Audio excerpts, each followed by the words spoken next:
যে ফুলকপির দাম গ্রামে 2 টাকা, সেই ফুলকপিটার দামই ঢাকা শহরে বিক্রি হচ্ছে 40 টাকায়। পথে পথে চাঁদাবাজি, হয়রানি হচ্ছে কৃষক, ন্যায্য মূল্য পাচ্ছে না তারা। হতাশ কৃষক এখন সেই কপিগুলো খেতেই ফেলে রাখছে অথবা গরুর খাবার হিসেবে নিয়ে যাচ্ছে। এই যখন অবস্থা, তখন ডক্টর ইউনূসকে প্রশ্ন করা হয়েছিল যে পথে পথে এই যে চাঁদাবাজি প্রকাশ্যে চলছে, এক দলের জায়গায় আরেক দল এসে চাঁদাবাজের স্থান দখল করেছে, এই চাঁদাবাজদের নিয়ন্ত্রণ করার জন্য সরকার কি করছে? এদেরকে কি সরকার দেখছে না? ডক্টর ইউনূস সুস্পষ্ট জবাব দিলেন, হয়তো আমাদের দৃষ্টিশক্তি এত পরিষ্কার নয়। এইরকম একটা দায়িত্বহীন জবাব যখন আমরা রাষ্ট্রের প্রধানের কাছ থেকে, সরকার প্রধানের কাছ থেকে পাই, হতাশ হতে হয়, ভয় পেতে হয় এবং ভাবতে হয় সরকার তাহলে কিভাবে চলছে। প্রিয় দর্শক, তাহলে কি কানায় চালাচ্ছে সরকার? কেন তারা দেখছেন না? কেন তাদের দৃষ্টিভঙ্গি স্বচ্ছ নয়? কেন তারা বলছেন যে আমাদের দেখার চোখ খুব একটা বেশি না? খুব পরিষ্কারভাবে যদি কোট আনকোট করি, ডক্টর ইউনূস বলেছেন সরকারের চোখ এত পরিষ্কার না। সম্প্রতি আমরা জানি নিউ এজ সম্পাদক নুরুল কবির ডক্টর ইউনূসের একটি সাক্ষাৎকার নিয়েছেন, যেটি গতকালকে প্রকাশিত হয়েছে, প্রচারিত হচ্ছে, এবং সেই সাক্ষাৎকারের একটা অংশে ডক্টর ইউনূস এই কথা বলেছেন। আজকে আমরা আলোচনা করব ডক্টর ইউনূসের এই সাক্ষাৎকারটা নিয়ে। শুরুতেই আমি নুরুল কবিরকে ধন্যবাদ জানাতে চাই। আমরা সম্প্রতি ডক্টর ইউনূসের অন্যান্য যে ইন্টারভিউগুলো দেখেছি, সেগুলোতে আসলে অন্যান্য সম্পাদকরা তেলের ডিব্বা নিয়ে ডক্টর ইউনূসের কাছে গিয়েছিলেন, বাট নুরুল কবির তার কোনো স্বভাবসুলভ সাংবাদিকতা করেছেন, কোনো তেলের ডিব্বা নিয়ে যান নাই, এবং যে প্রশ্নগুলো করার প্রয়োজন ছিল অধিকাংশই তিনি সঠিকভাবে করেছেন। ধন্যবাদ নুরুল কবির ভাই। আমরা এখন চলে যাব মূল সাক্ষাৎকার দেখার জন্য। প্রিয় দর্শক, আপনারা যারা এই সাক্ষাৎকারটি দেখেন নাই, আমি ডেসক্রিপশন বক্সে ডেসক্রিপশনের জায়গায় মূল সাক্ষাৎকারটির লিংক দিয়ে দিব। আশা করি আপনারা এনজয় করবেন।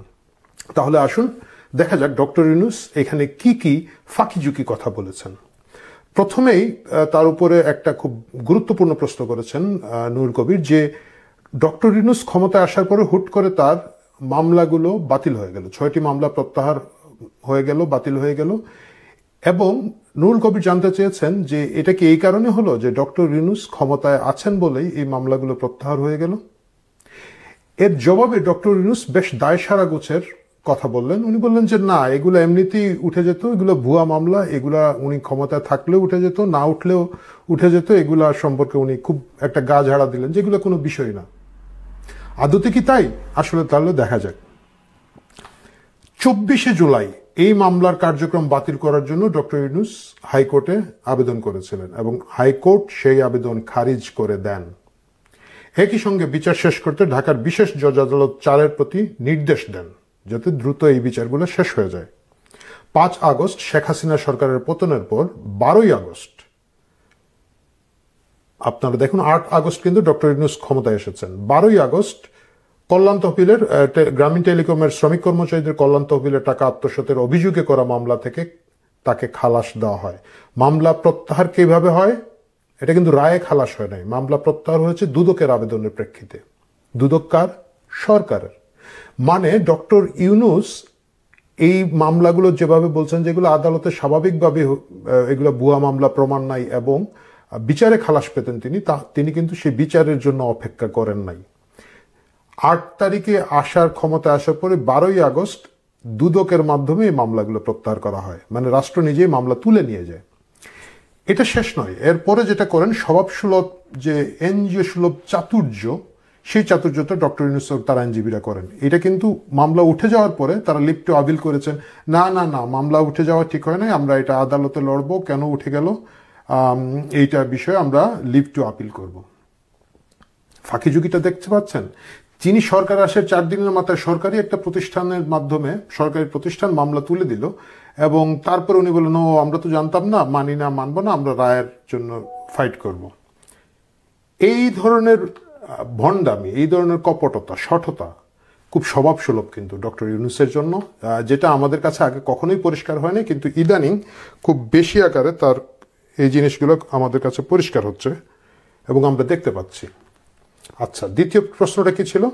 একটা ইন্টারেস্টিং প্রশ্ন হচ্ছে যে নুরুল কবির বললেন যে 2007 সালে আপনি একটা রাজনৈতিক পার্টি করতে গিয়েছিলেন যেটার নাম নাগরিক শক্তি, এবং সেটা তো করেছিলেন এই রাষ্ট্র ক্ষমতায় আসার জন্য। তাহলে এখন আপনি কেন বলেন আমি কখনো রাষ্ট্র ক্ষমতায় আসতে চাই নাই, আমি সেবা করতে চাই, আমি এটার মধ্যে ছিলাম না, আমি আমার কাজের মধ্যে ব্যস্ত ছিলাম? খুব ন্যায্য একটা প্রশ্ন করেছেন নুরুল কবির। এর জবাবে ডক্টর ইউনূস কি বলেছেন? উনি বলেছেন যে না না, আমি তো এগুলো সিরিয়াসলি নেই নাই। 2007 সালে আমি তখন ভ্রমণ করতেছিলাম, এয়ারপোর্টে বিভিন্ন সময় সাংবাদিকরা বলে, আমার বন্ধু বান্ধবরা বলে কোনো রাজনৈতিক দল নাই, তুমি একটা করো। তাদের চাপে পড়ে তারপরে আমি বলছি আচ্ছা ঠিক আছে আমি করব। এবং ওই সাংবাদিকরা আমাকে এয়ারপোর্টে জিজ্ঞেস করে সবকিছু, উনি কিন্তু কোট আন কোট বলছেন সবকিছু এগুলো এই যাওয়া আসার পথে এয়ারপোর্টে হয়েছে। তখন বলেছি করব। আরো কিছুদিন পরে লোকজন বলেছে তাহলে এটার একটা নাম দেন। তো আমি একটা নাম দিয়েছি নাগরিক শক্তি। ডাহা নির্জলা মিথ্যা কথা। ডক্টর ইউনূস যখন নাগরিক শক্তি করেন এটা এয়ারপোর্টে ঘোষণা করা হয় নাই। উনি খুব সুন্দর করে একটা লেখা প্রথম আলোয় ছেপেছিল একদম ফার্স্ট পেজে, এবং সম্ভবত সকলগুলো পত্রিকায় সেটা ছাপা হয়েছিল। উনি খুব আবেগ ঘন অবস্থায় বলেছিলেন যে তিনি নতুন রাজনৈতিক দল করতে চান। তখন সুশীল সমাজের, বিশেষ করে প্রথম আলো, ডেইলি স্টার সহ সুশীল সমাজের যে একটা টু পার্টি মাইনাস করার ফর্মুলা ছিল, -2 ফর্মুলা হিসাবে যেটি প্রচলিত, সেটারই ধারাবাহিকতায় ডক্টর ইউনূস তার দলটি করতে চেয়েছিলেন, এবং এটা খুব লিখিতভাবে ছিল। এবং তিনি সেখানে খুব পরিষ্কারভাবে লোকজনের মতামত আহ্বান করেছিলেন।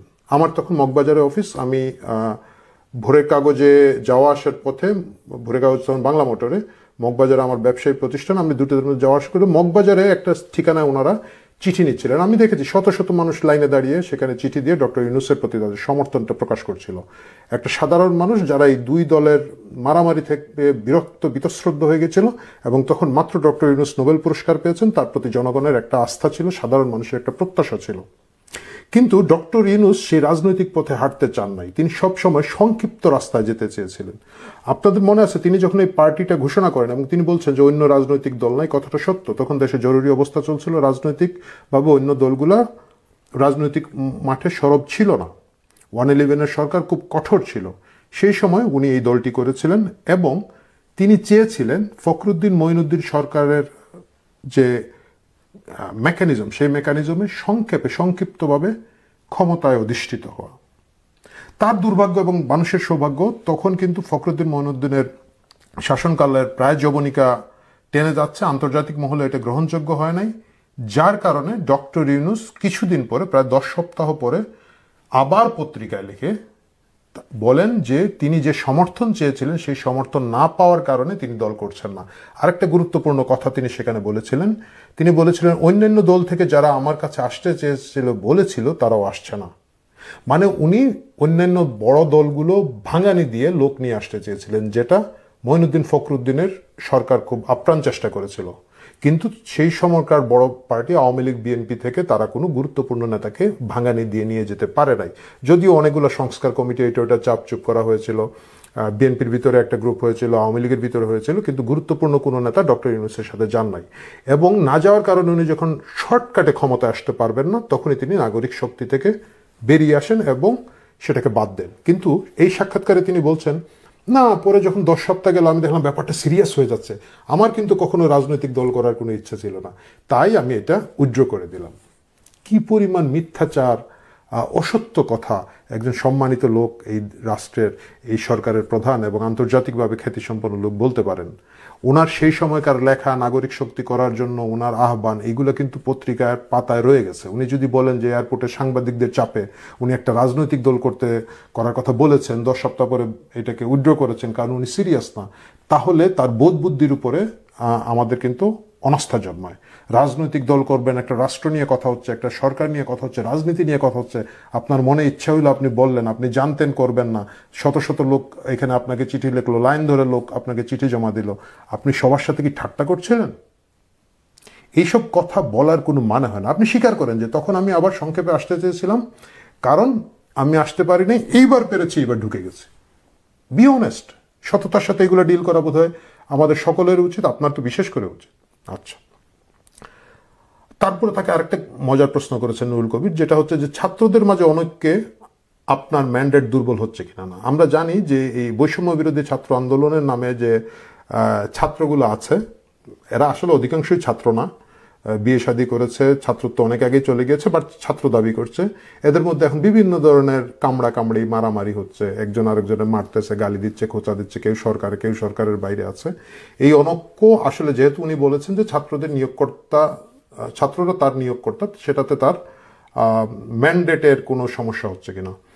উনি যেভাবে জবাবটা দিয়েছেন, এটাকে আমাদের ব্লগের ভাষায় আমরা আগে বলতাম তেনা পেঁচানো, মানে মূল জবাবটা না দিয়ে ডাইনে বায়ে দেয় কিছু কথাবার্তা বলা। উনি বলেছেন যে হ্যাঁ, ওরা যদি করে স্বাভাবিক, ওদের মধ্যে সমস্যা হবে, ওটা রাজনীতি, হ্যাঁ ওদের এক পক্ষ দুর্বল হবে আর এক পক্ষ সবল হবে। কিন্তু উনি বলছেন না, ওনার নিয়োগকর্তারা যদি বিভাজিত হয়ে যায় তাহলে তার ম্যান্ডেটের কি হবে, কারণ উনি নিজেই জানেন যে তার ম্যান্ডেটের অবস্থা ভালো না। জনসম্পৃক্ততা না থাকার কারণে জনগণের মধ্যে তার সরকারের এফিসিয়েন্সি নিয়ে, দক্ষতা নিয়ে জোর প্রশ্ন দাঁড়িয়েছে। আচ্ছা, তারপরে ওনাকে প্রশ্ন করা হয়েছে যে আপনি প্রধান উপদেষ্টা, তো আপনি উপদেষ্টা, কার উপদেষ্টা, কাকে উপদেশ দেন? উপদেষ্টা মানে তো উপদেশ দেন। উনি বলছেন যে এগুলো আমার মাথায় আসে না, আমাকে দায়িত্ব নিতে বলেছে, আমি দায়িত্ব নিয়ে নিয়েছি।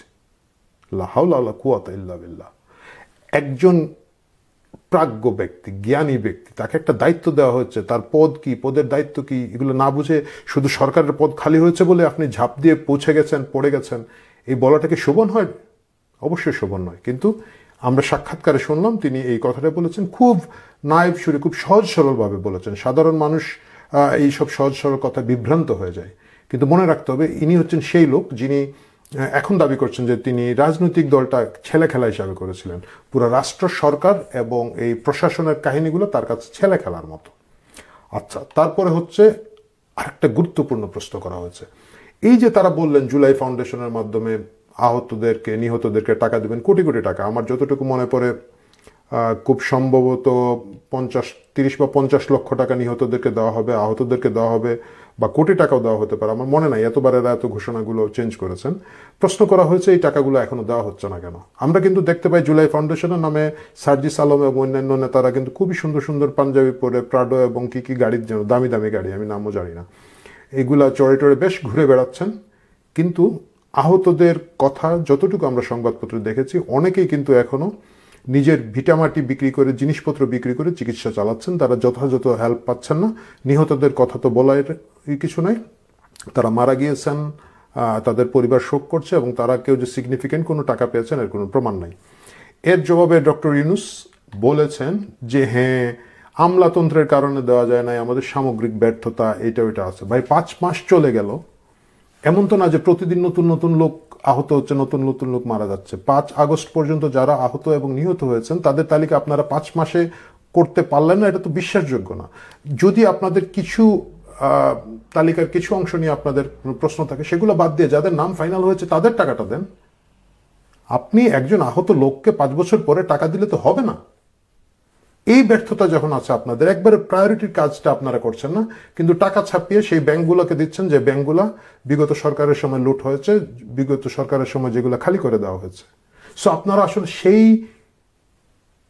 এই প্রতিনিধিত্ব করছেন, লোকাল কর্পোরেটদের প্রতিনিধিত্ব করছেন, যেটা আমার দর্শকরা অনেকেই জানেন যে বেশ আগে একজন বিদেশি পর্যবেক্ষক, যার ভিডিওটা আমি শেয়ার করেছিলাম, তিনি বলেছিলেন যে এই সরকার এসে আসলে সেই কর্পোরেটদের কি দেখবে, গরিবদের দেখবে না, যার কারণে গরিবের 2 টাকার কপি কেন ঢাকায় 40 টাকা বিক্রি হয়, আপনি বলছেন সরকারের চোখ যথেষ্ট পরিষ্কার নয়, কারণ আপনারা সেটা দেখতে চাচ্ছেন না।